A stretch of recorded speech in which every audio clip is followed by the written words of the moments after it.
everyone else. And I got news for you. You're everyone else. The New World Order that is currently being built revolves around creating a global technopoly ruled by the elite, in which they dominate and control a severely reduced populace, which they treat as their pets. In the New World Order, the people are the enemy.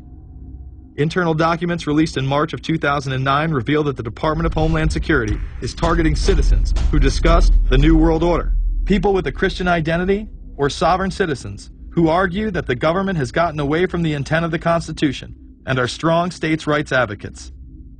People who are anti-immigration, stating, extremists will argue that immigrants are taking the jobs of U.S. citizens during times of high unemployment and without paying taxes. People who oppose the Federal Reserve banking system. People who display constitutional party or libertarian material. People who support Ron Paul. And those who have bumper stickers containing anti-government rhetoric. This document is one of literally thousands that make everyone a possible terrorist. This establishes a pattern of demonizing ordinary citizens while giving draconian powers to the state. You are considered guilty until proven innocent.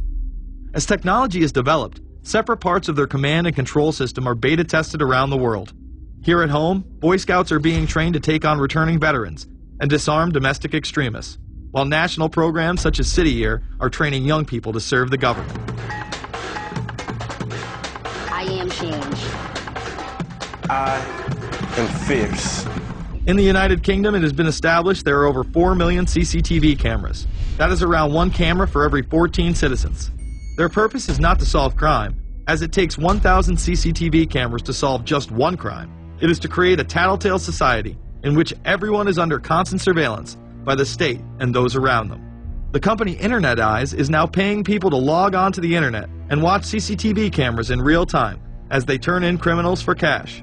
Families deemed by the state to be unfit in England have now been put under 24-hour CCTV supervision in their homes. This program has plans for 20,000 families in England, which is to double in the next 2 years. Your every move in both your home and the outside world is under constant surveillance by a criminal elite who operate above the law. As we are constantly under the microscope, their activities remain in the shadows. Obama extended diplomatic immunity to Interpol with Executive Order 12,425, further empowering criminal behavior within our own government. In the Middle East, endless wars will continue. Under the Obama administration, we have sent tens of thousands of more troops into Afghanistan, all while the same network exposed in the Iran-Contra affair discussed earlier controls the opium trade.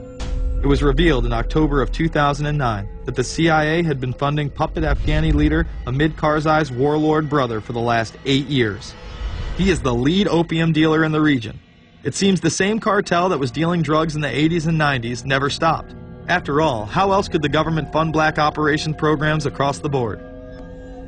The Karzai regime has whole sections of it which are drug-supported, and we can't touch it. We turned Afghanistan into the major supplier of heroin for the world. It happened under CIA supervision. This continues while many of the Taliban are literally on U.S. payrolls. Is there a possibility that we have Taliban employees? The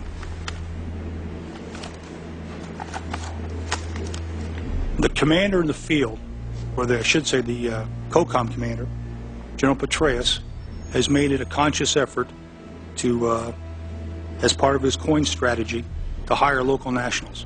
I can't talk in this form, nor am I the qualified guy to talk about it, but there is no doubt in my mind, one day you're on one side of the ledger, the other day you may be on the other side of the ledger.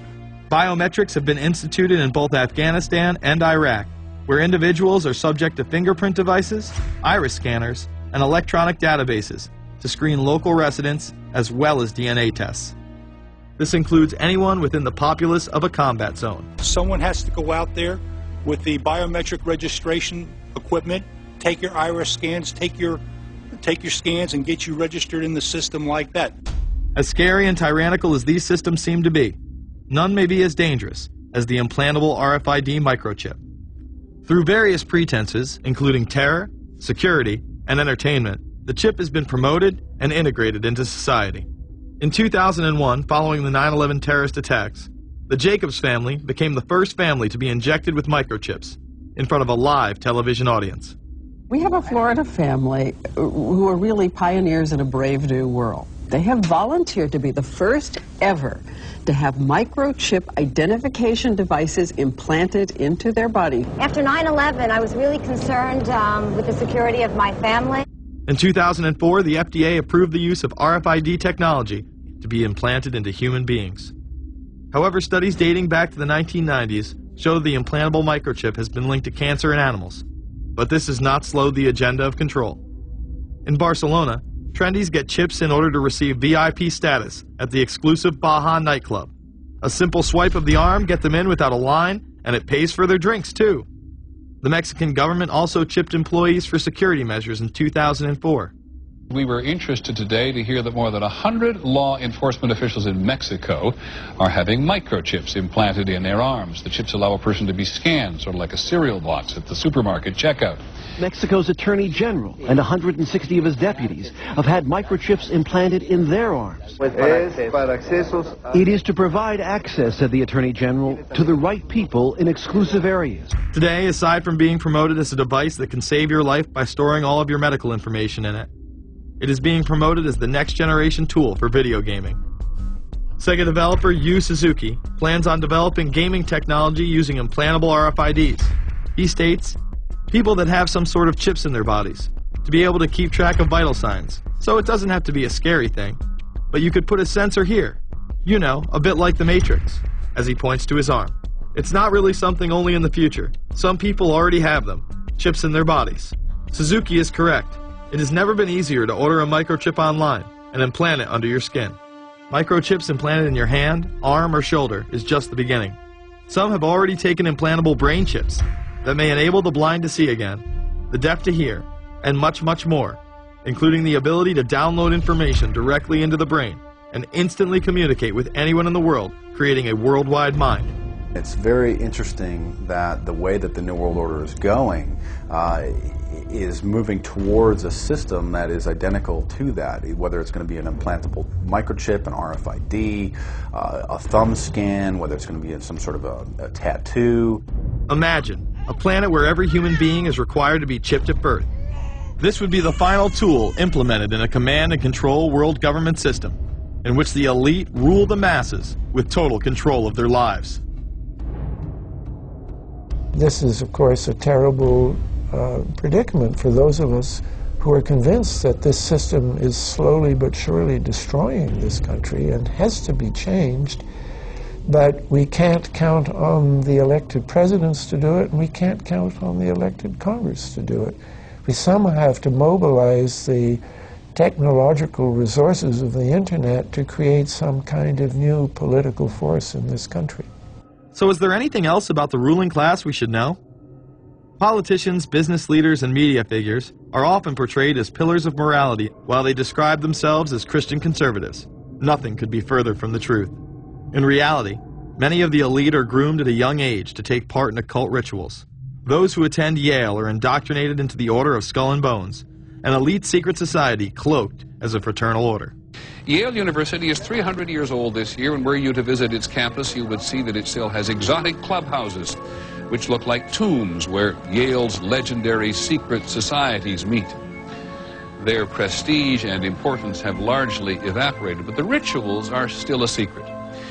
And so when we heard that some enterprising characters had managed to spy on the famous Skull and Bones Society, we couldn't resist. Skull and Bones, people say it's a fraternity at Yale University, but it's really a postgraduate organization. So it was founded in 1832, and it's not like a normal fraternity. People don't pledge. These people choose who they want to come. So they do the recruiting. They recruit 15 people every year, people who they see are going to be powerful people in the future. So they're recruited when they're a junior in college. A lot of these people come from really wealthy and influential families because they know that this person has the resources to then elevate them to a position of power that can benefit the club. The video shows the neophytes, or initiates, kissing a skull, then performing a mock human sacrifice. Horrific screams caught on tape include chants of, "The devil equals death, death equals the devil." True.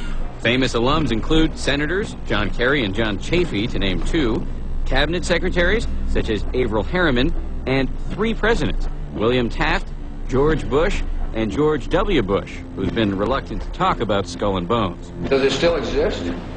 The thing is so secret, I'm not even sure it still exists. Former Skull and Bones members and current members have been presidents, heads of the CIA, senators, heads of business. I mean, huge, huge corporations.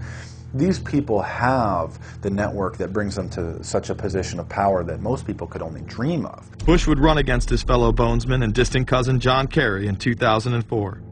You both were members of Skull and Bones, a secret society at Yale. What does that tell us?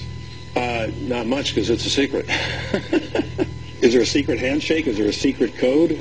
I wish there were something secret I could manifest. 322, a secret number? There are all kinds of secrets, Tim. You were both in Skull and Bones, the secret society. It's so secret we can't talk about it. What does that mean for America? The conspiracy theorists are going to go wild. I'm sure they are. I don't